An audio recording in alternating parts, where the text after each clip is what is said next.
sana pala nakarating yung balita tungkol doon sa pulis sa Tarlac na may pinatay na maglola.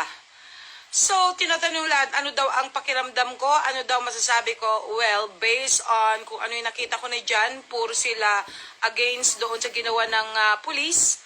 Well, noong tiningnan ko naman saan nag-ugat, well, at talagang tiningnan ko talaga kung ano yung pangyayari, mga ganon, talagang mga pasaway nga naman kasi yung maglola, okay? Lalong-lalo na nung lumapit yung anak at sinabi na, my father is a policeman. So, meaning to say, mas alam nung bata na dapat igalang ang pulis, okay? At saka isa pa, ang pulis, peace and order, ang kanyang ginagampanang trabaho. First of all, ano bang ginawa nila? Okay? Yung pagpaputok na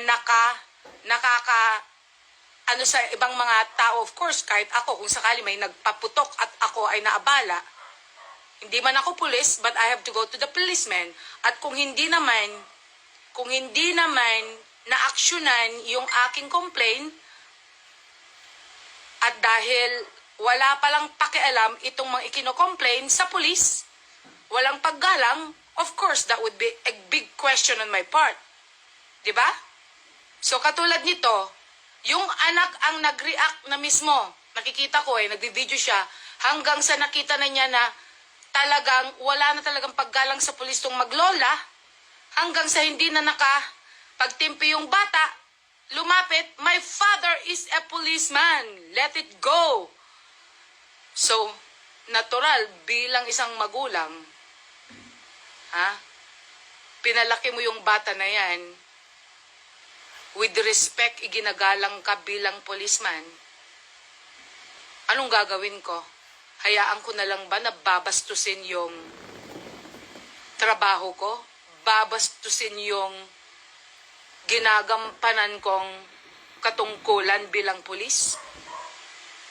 At hahayaan ko na lang na i-manipulate ako itong mga maglolang ito na wala silang pakialam? Well, if I would be that policeman as well, hindi na baling ako'y makulong.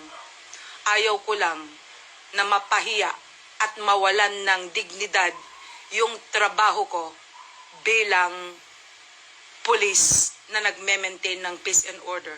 So, pamamagitan ng ginawa niya, kung yun na lang ang way para mapatahimik to maglola, then he did his thing.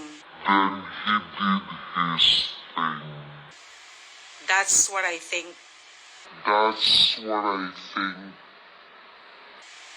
Diba? Ano ang dapat niyang gawin?